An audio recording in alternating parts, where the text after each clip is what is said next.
아님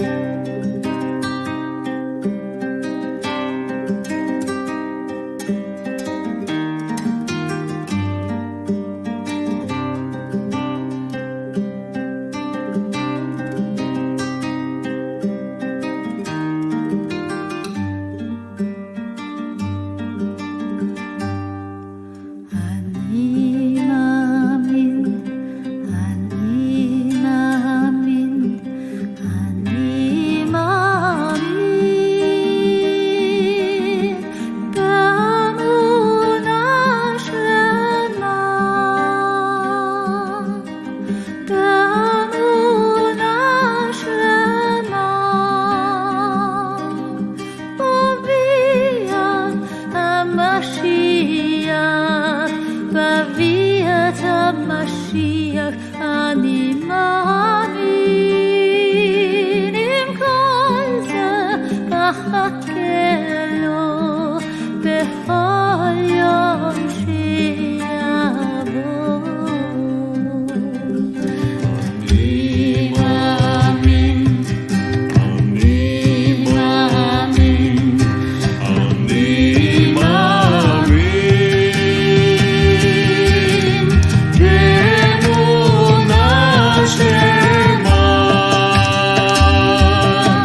מחכה בכל יום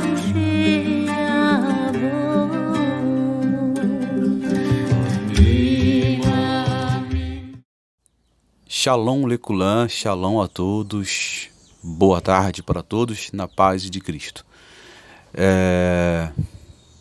O estudo de hoje é Mateus 24, verso 12. Mateus 24, verso 12, conforme a temática está aí no vídeo, na legenda do vídeo. Mateus 24, versículo 12, eu vou ler em duas Bíblias, Bíblia Judaica e a Bíblia João Ferreira de Almeida. Eu vou ler aqui primeiro na Bíblia João Ferreira de Almeida. E por se multiplicar a iniquidade, o amor se esfriará de quase todos. Agora vamos para a Bíblia Judaica 24, Mateus 24, versículo 12. O amor de muitos esfriará por causa do crescente distanciamento da Torá. Bom, vocês perceberam a diferença, né? De uma Bíblia para outra Bíblia. Sabemos que quem traduziu a Bíblia tradicional que nós temos hoje, a João Ferreira de Almeida, embora, né, muitos evangélicos usam a King James, né, mas a Bíblia mais tradicional no Brasil é a João Ferreira de Almeida, que foi traduzida por um padre, né, e não desfazendo, né, da sua tradução, mas há vários erros, né, e equívocos na Bíblia quando foi traduzida para o português e para outras línguas, né? Para quem não sabe, a Bíblia foi traduzida do grego para o hebraico. A Bíblia, no caso, que eu me refiro, é o Tanar. Tanar é o Antigo Testamento, sendo que na visão judaica não existe o termo Antigo Testamento. Quem criou esse termo aí foi a Igreja Católica e a Reforma Protestante, né? Eles que criaram esse termo, sendo que a Bíblia, toda a Bíblia, né, de Bereshit a Guiana, né, que é Gênesis, Apocalipse, toda a Bíblia é inspirada por Deus, toda ela. Então, por exemplo, se muitos evangélicos usam esse termo Antigo Testamento, então pega a Bíblia, rasga no meio e usa só o Novo Testamento, né? Só que a Bíblia ela é dividida, mas quem fez essa divisão foram a Igreja Católica, né? E também a Reforma Protestante pegou carona com a Igreja Católica, e hoje muitos evangélicos têm o Antigo Testamento como apenas um livro histórico, né? E não um livro doutrinário. Pelo contrário, o livro do Tanar, né? O Tanar é o Antigo Testamento. Ele é um livro doutrinário, sim. Jesus, quando pregava, ele pregava o Tanar, pregava Isaías, Jeremias, pregava Bereshit, Gênesis, Shemot, Números, Bamidbar, Devarim. Ele usava toda a Bíblia. Não existia Mateus, Marcos, Lucas, epístolas paulinas de Pedro, não existia. Na época de Jesus era apenas a Torá e o Tanar, né?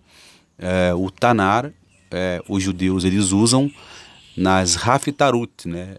Ou Haftará, que é porção, ou seja, quando eles leem a Torá, eles usam os Neviim e os escritos, que é Ruth, Esther, Lamentações, eles usam como Haftará, né? Que são porções, ou seja, que se enquadra, né, com a Torá. E a Torá, para quem não sabe, é os primeiros 5 livros da Bíblia: Bereshit, Shemot, Vaikra, Bamidbar e Devarim, Gênesis, Êxodo, Levíticos, Números e Deuteronômio, né? Para os evangélicos, eles chamam esses livros de Pentateuco, ou Deca, 10 palavras, ou 10 mandamentos escrito nas duas tábuas, sendo que não são 10 mandamentos apenas, são 613 mandamentos, né, que no hebraico são 613 mitzvot, que estão incluídos na Bíblia. Só que, é claro, hoje, né, o Beit HaMikdash, o segundo Beit HaMikdash, o segundo templo, foi destruído e muitos mandamentos hoje não são válidos, tipo o mandamento de oferecer um animal, né, para perdoar o pecado, porque o sacrifício de Jesus, né, Jesus se fez korbanot, sacrifício por nós. Então, a sua morte na cruz fez expiação, né, dos pecados de toda a humanidade. Então, muitos evangélicos hoje ignoram, né, os mandamentos, lei, né? Estamos na lei e tal. Não é lei, são mandamentos. Lei é legalismo. Por exemplo, a Bíblia, a Torá, né, o Pentateuco, ordena a guarda do sábado, né, do Shabat. Isso é uma ordenança, né? E não é lei, é uma ordenança. Agora, lei se refere a outra linguagem que, em uma oportunidade, eu vou explicar para vocês o que significa lei. Lei são leis criadas pelo homem. Por exemplo, a guarda do sábado é um mandamento. Agora, a guarda do domingo é uma lei que foi criada pelos homens, né, por Constantino, por Roma, para substituir os mandamentos da Bíblia, né, para criar uma religião em cima da Bíblia. Então isso é legalismo, isso é uma lei do homem. Agora, mandamentos é diferente de lei. Mas vamos para o estudo. Eu já li ambos os textos, né, Mateus 24, e a Bíblia foi traduzida para o grego, né? O Tanar foi traduzido para o grego, que dá-se o nome de Septuaginta, né? A Bíblia é Septuaginta, que significa 73, ou seja, 73 anciões, sábios, rabinos, foram obrigados a traduzir a Bíblia do hebraico para o grego, né? Em ordem de Alexandre o Grande, porque Alexandre o Grande, ele queria conhecer a Bíblia, né, o Tanar, mas ele não sabia ler, né, o hebraico. Então ele obrigou, né, os judeus a traduzirem, porque os judeus estavam sobre o domínio grego. Tá? Para quem não sabe, os gregos são descendentes dos netos de Noé. Tá bom? É por isso que é bom você estudar o hebraico, porque o hebraico ele abre vários leques, né? Inclusive eu vou trazer uma explicação para vocês aqui agora. Estudo é assim, pessoal, tem que ter paciência. Tem pessoas que não têm paciência para ouvir um estudo, para acompanhar o estudo. Hoje estamos em uma geração que tudo tem que ser rápido, né? Tu tá numa fila de banco, tu tem que ser atendido rápido, né? Não é assim. A gente, para aprender, temos que ter a paciência para ouvir, né? Porque em Sefer Guiana é Revelações, o livro de Apocalipse 1, versículo 3, diz que bem-aventurado é aquele que ouve, aquele que guarda e aquele que pratica, né, a palavra de Deus. Ok? Olha só, a Bíblia ela tem vários níveis de interpretações, ok? O Midrash, que é uma língua interpretativa do judaísmo, né, diz que a Bíblia tem 70 facetas, né, 70 aspectos de revelações. Ou seja, você pega um versículo para ler, Deste versículo você pode extrair várias revelações, porque a Bíblia ela é viva, né? Hebreus capítulo 12, versículo 4 diz que a palavra de Deus ela é viva e eficaz e mais cortante do que qualquer espada de dois gumes, que penetra até a divisão da alma do espírito, juntas e medulas, e é apta para discernir pensamentos e intenções do coração. Ou seja, a Bíblia ela tem várias facetas, né? Dá para você extrair de um versículo várias revelações ou multifacetas, né? De profundidades, de níveis, significado espirituais, tanto num sentido literal, alegórico ou no sentido homilético, hermenêutico, né? E por aí vai. Só que a Bíblia, né, para a sabedoria judaica, a Bíblia tem 4 níveis de interpretações, tá? Que são chamados de pardes. Na literatura e mística judaica,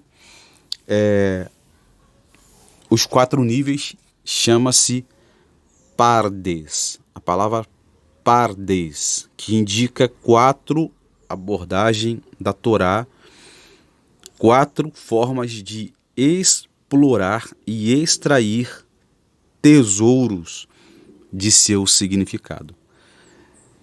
Com as 4 letras pardes, começa as palavras do primeiro nível, interpretativo da Bíblia. O primeiro nível é o Peshat, depois vem o Remes, o Derash e depois vem o Sod, tá?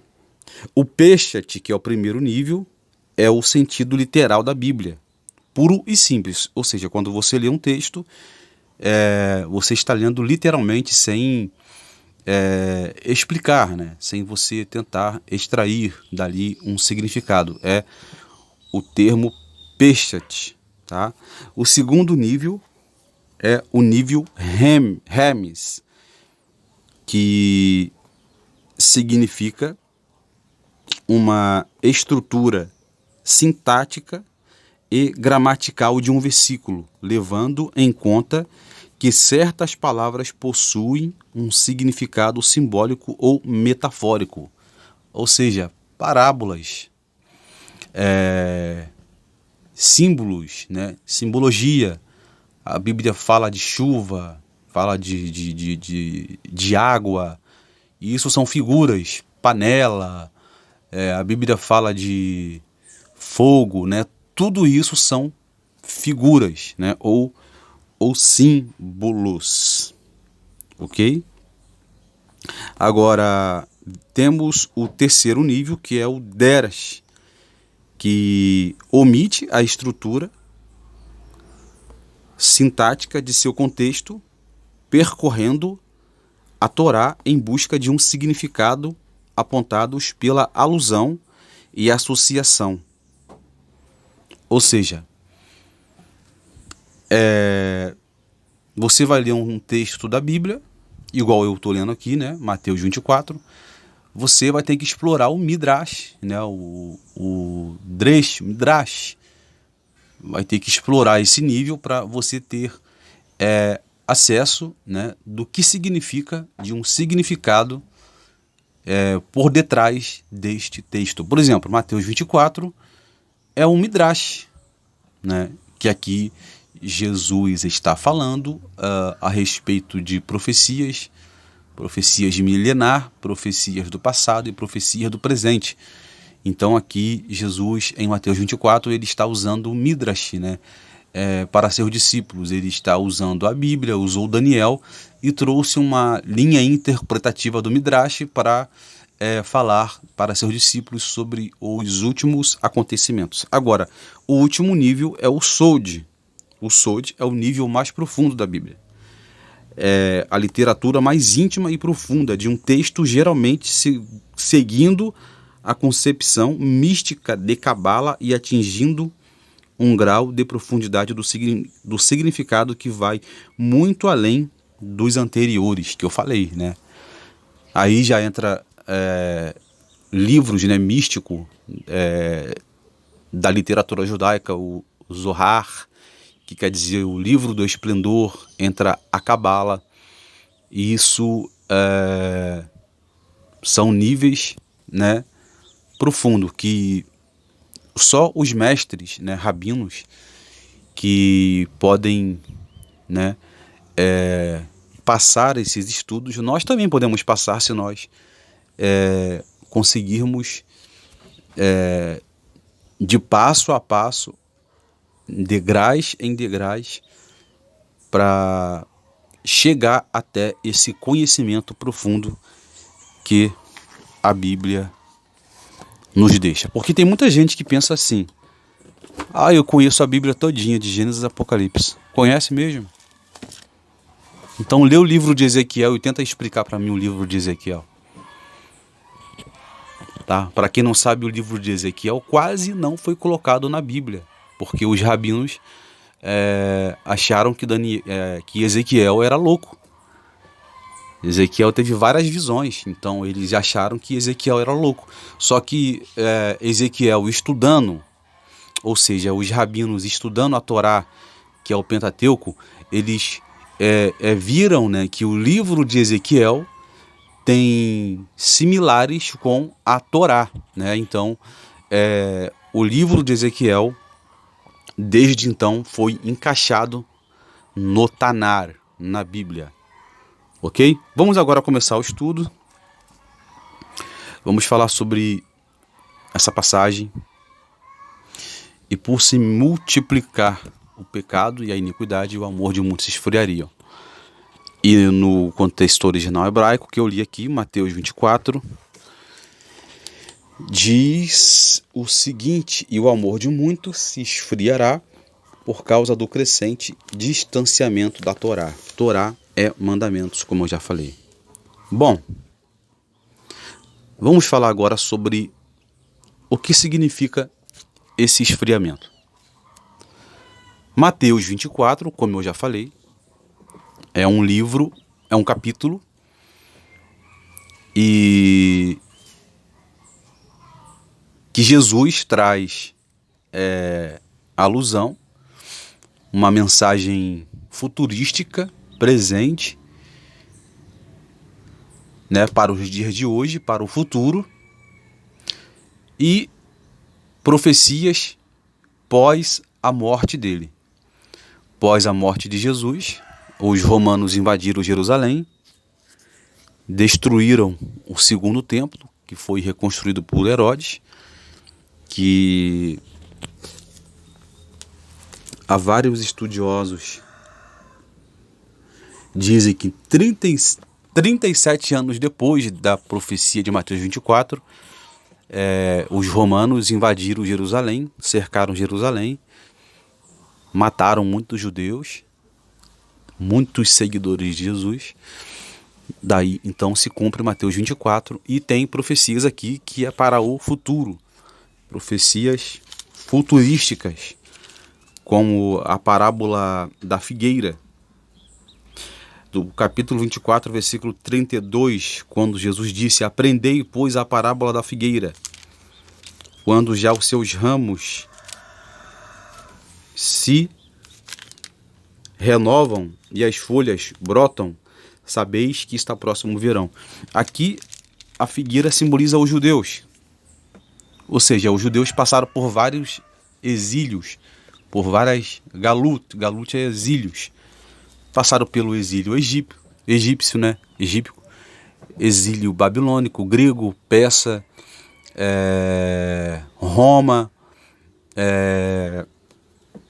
Só que pós, né, esses exílios, as galut, Israel foi crescendo, né?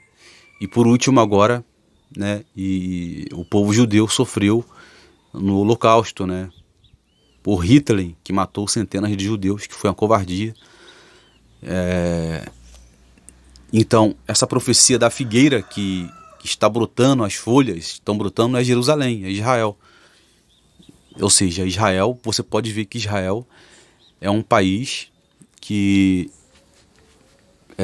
de forma estrondosa tem crescido, e tanto na ciência como também em povos, né? Hoje muitas pessoas estão conhecendo suas origens, né? Estão buscando sua descendência, tem várias caravanas para Israel.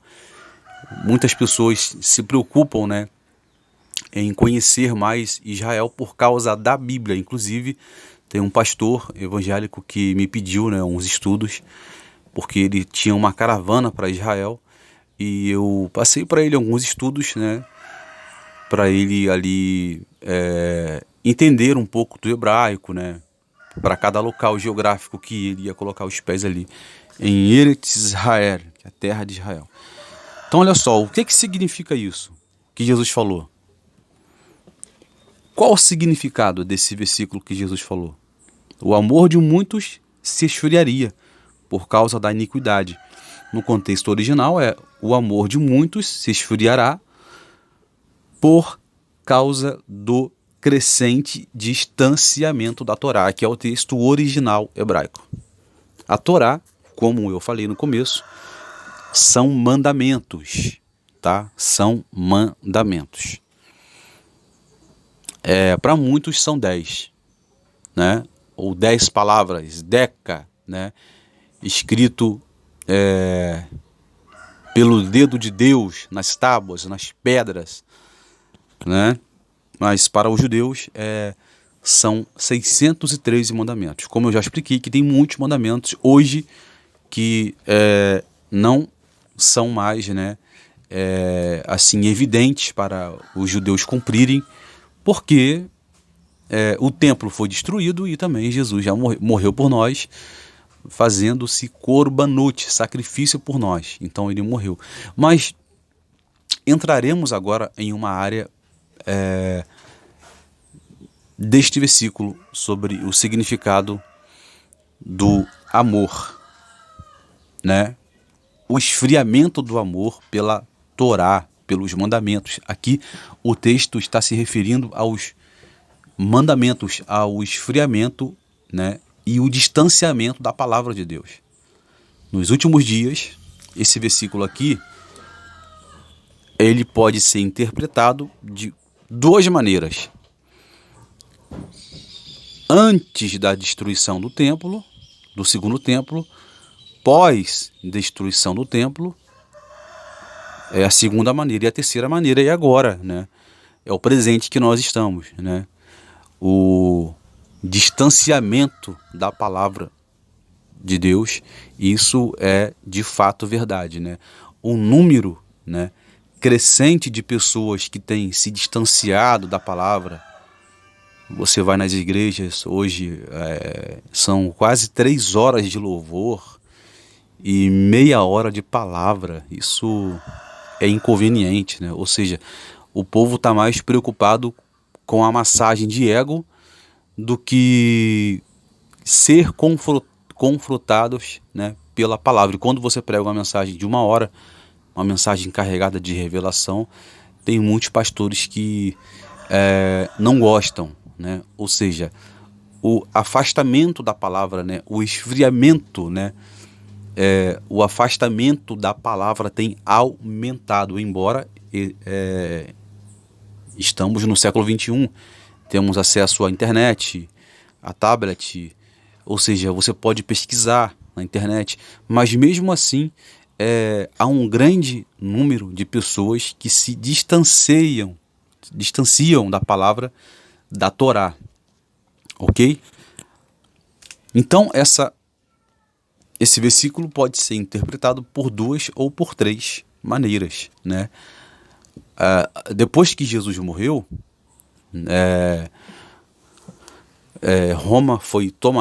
Roma invadiu Jerusalém, né? Por profecia, Jesus profetizou isso, que não ia ficar pedra sobre pedra, e isso já se cumpriu. E a profecia de Daniel também já se cumpriu, que ele falou aqui que o templo seria profanado. Roma profanou o templo, né? E etc. Todo mundo já sabe dessa história. ok? Agora, existe 3 níveis de amor que não pode se esfriar. E é sobre esses 3 níveis que eu vou falar, né, no próximo estudo, tá bom?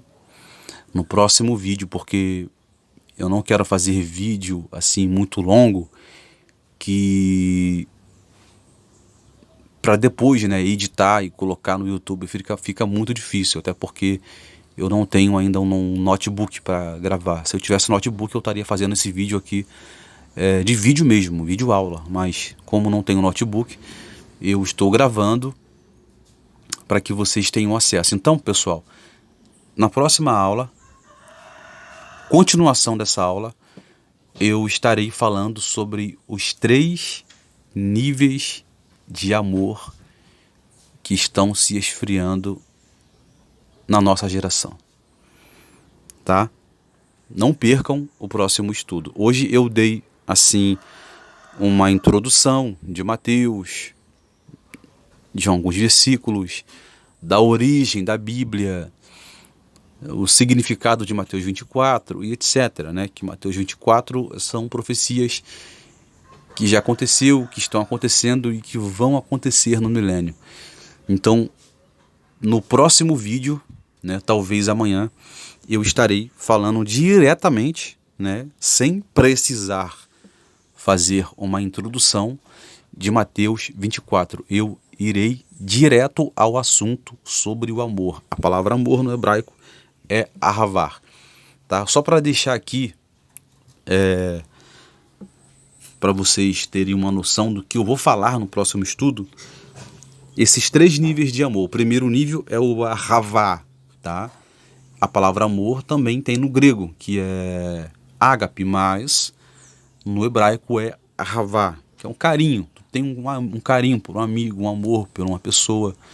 Esse é o primeiro nível. O segundo nível é o ahavá betanugim, que significa literalmente amor pelas delícias, ou seja, amor pelas delícias, pelos prazeres.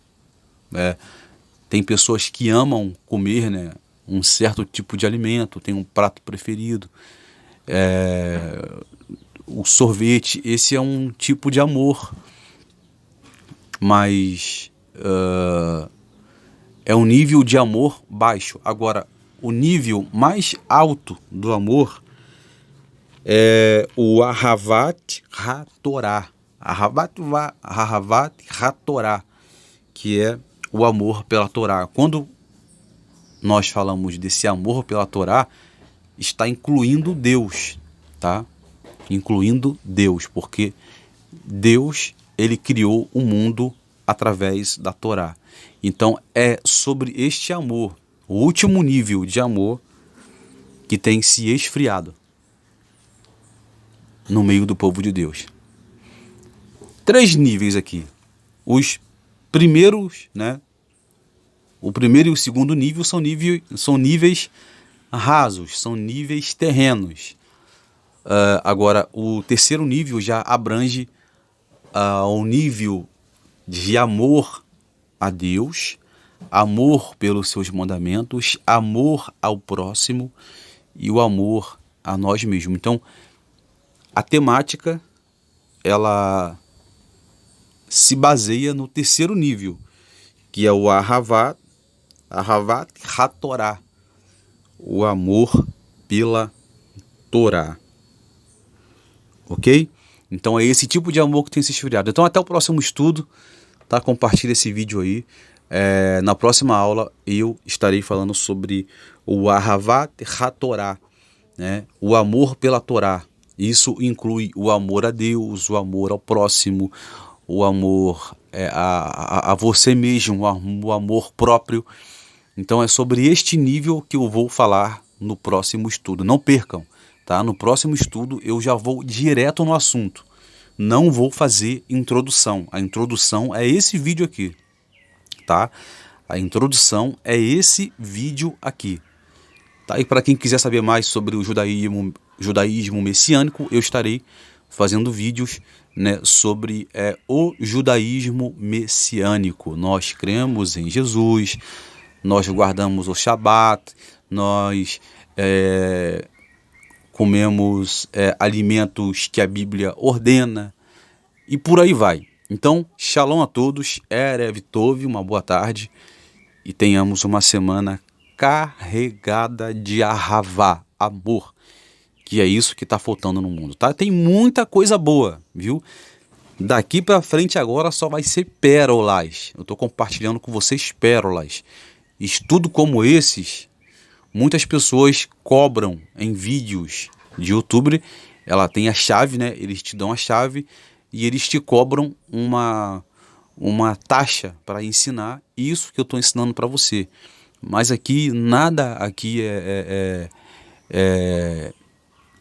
tu tem que pagar, não. Aqui é de graça, a palavra é de graça. Não desconsiderando, né, pessoas que cobram para dar uma aula, até porque tem pessoas que vivem disso e elas se dedicam, né, o seu tempo estudando a palavra. E também é um mandamento, né, você abençoar um erudito, uma pessoa que conhece a palavra, a Torá. É um mandamento você ajudar, né, um tzadik. Tzadik é uma pessoa justa, uma pessoa que tem amor pela palavra de Deus. Shalom, em breve voltaremos com o segundo vídeo de continuidade.